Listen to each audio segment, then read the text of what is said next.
Welcome to The Explainer. Today we're digging into a really fascinating legal puzzle that's over 1,500 years old, but it tackles a question that feels, well, surprisingly modern. When does something you're just using for a little while become your responsibility? I mean, think about it. You borrow a friend's jacket. When do you have to clean it? Before you give it back? After you've had it for a week? A month?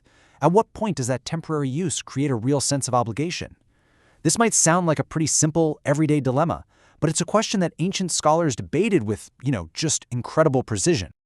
All right, let's dive into this. We're going to start with a core rule from the Talmud, which is the central text of Jewish law, and it sets a surprisingly clear boundary for this kind of thing.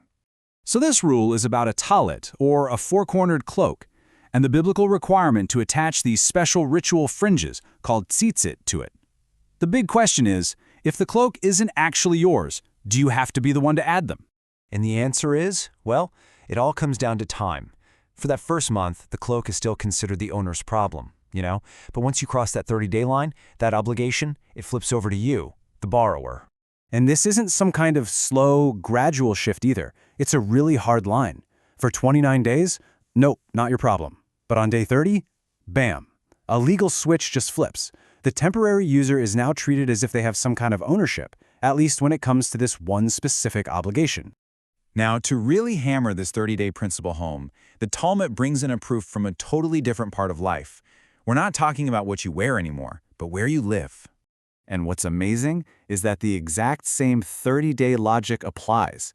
If you're in a temporary place, say a guest house, or you're renting a home outside of Israel, you don't have to put up a mezuzah, that's a sacred scroll on the doorpost, until you've been there for a full month. The basic idea seems to be totally consistent. But hold on. Then we hit this huge exception. Just look at that last line. If you rent a house in the land of Israel, that 30-day grace period just vanishes. You have to put up a mezuzah right away. So what on earth makes that one situation so different? To figure this one out, we've got to turn to the great 11th century scholar Rashi. And he offers this beautifully practical and honestly pretty compelling explanation. The whole reason, the entire thing, boils down to one single principle: Yeshuv Eretz Yisrael. It's this religious commandment to actively settle the land of Israel. And the law is actually designed to encourage that very thing. Rashi's logic is almost like a form of behavioral economics. By making you put up the mezuzah right away, the law creates this small but real barrier to leaving. And hey, even if you do end up leaving, the house is now ready for the next person, making it easier for someone else to move in quickly. It's this clever little legal nudge, all designed to promote stability and continuous settlement. So it seems like we have it all figured out, right? A solid, consistent legal framework. You've got your general 30-day rule for temporary stuff and one very specific, totally justified exception. Everything fits together perfectly. Or does it? This is where the whole debate gets really, really good.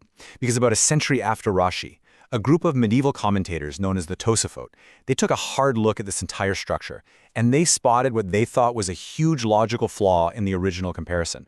They asked this one simple, powerful question that just shakes the very foundation of the argument we've been building. They basically asked, hang on a second, is the Talmud's initial proof, comparing the borrowed cloak to the rented house, is that even a valid comparison to begin with?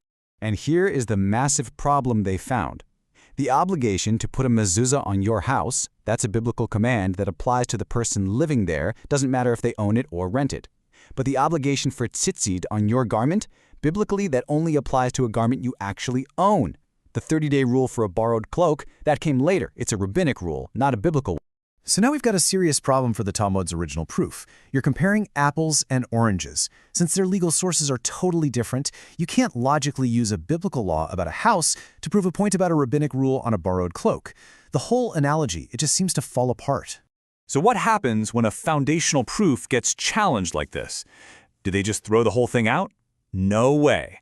And this is the beauty of this whole legal tradition.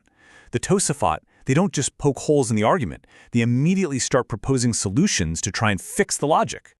So they start throwing out a few ideas. Like, hey, maybe the comparison was never about the source of the law in the first place. Maybe it was just narrowly trying to establish what temporary means. Anything under 30 days.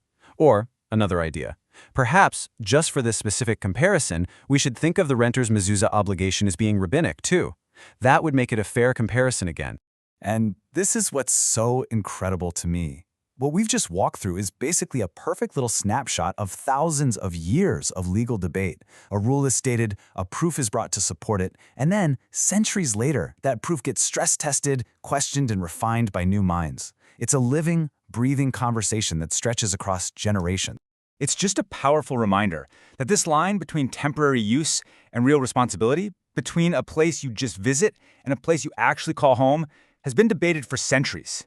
And it kind of forces us to ask ourselves, what does it really mean to call something yours, even if it's just for a little while?